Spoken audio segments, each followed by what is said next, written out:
So in this video we're going to be making doors for this TV stand cabinet, and the style of doors I'm going with on this one are going to be inset raised panel doors. The raised panel is going to be to match the detailing on the side, which came from an actual door. And the process for making these three doors is going to be very similar. We decided to do partial overlay and full overlay. Your dimensions will just be a little different. So instead of measuring for an inset, you would be adding 3/8 of an inch for a partial overlay, or more like an inch for a full overlay.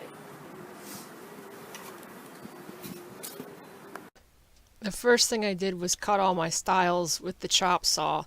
For all three doors, the vertical measurement, which will be the stiles, was 16 and 15/16.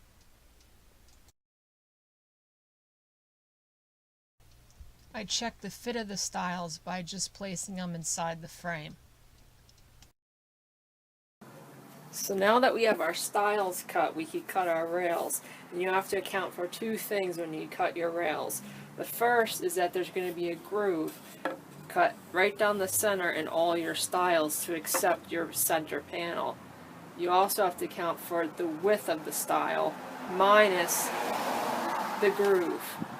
So this stile is 3 inches wide, but with that 1/2 inch, you're only subtracting 2.5 on both sides, which will give you 5. The opening for the door is 22 and 11/16.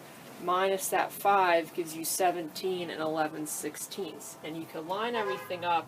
This is your first time doing this, just to make sure your math's right, because when you measure it, it comes to a perfect 22 and 11/16 when you cut your rail at 17 and 11/16. To get the groove in the poplar, you can mark center on your piece and run it through the table saw ever so slightly off center, flipping it around and doing it again.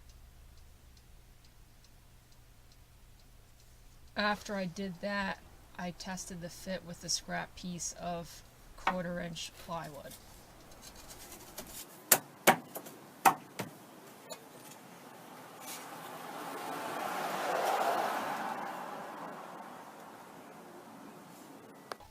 If you have a dado stack, you can use that and cut the groove with just one pass. I put a piece of 1/2 inch plywood next to my dado stack to get a rough height, and ran a couple test pieces through until the groove was centered and at the right height.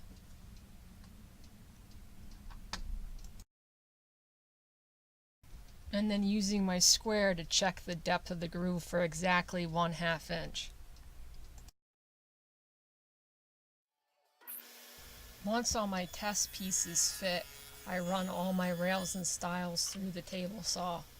The dado stack is going to give you a groove a little bit thicker than 1/4 inch plywood, but once I prime and paint all the doors, that won't really matter. To cut the grooves on my rails, I place a piece next to my dado stack to get a rough estimate of the height, and then run a test piece through my blade, making incremental adjustments until it's exactly the right fit.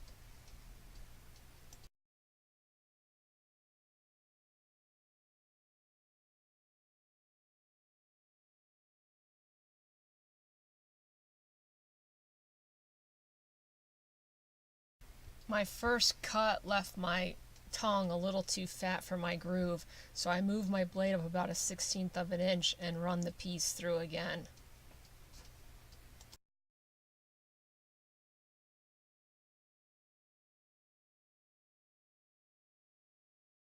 Once my test piece fits snugly and is flush on top and bottom, I'm ready to cut all the tongues on my rails.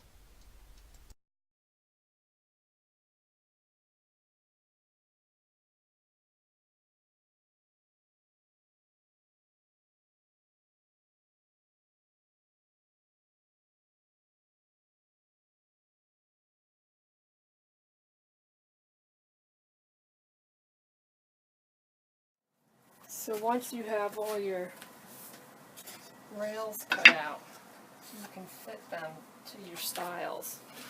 And the fit should be snug, but not one that you have to hammer in.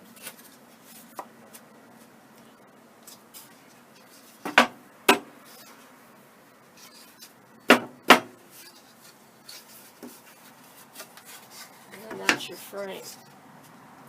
Now, if you wanted to make just basic doors, you can cut sheet goods.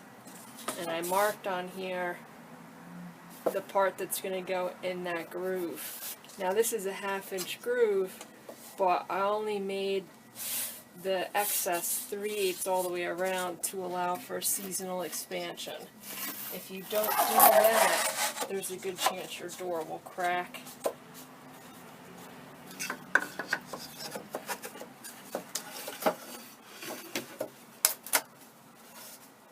And then that is a basic shaker style door. You can add some molding on the inside if you want to get it more decorative, but this would be ready for glue up and you'd be done. Next I'll show you how to make a raised panel for this.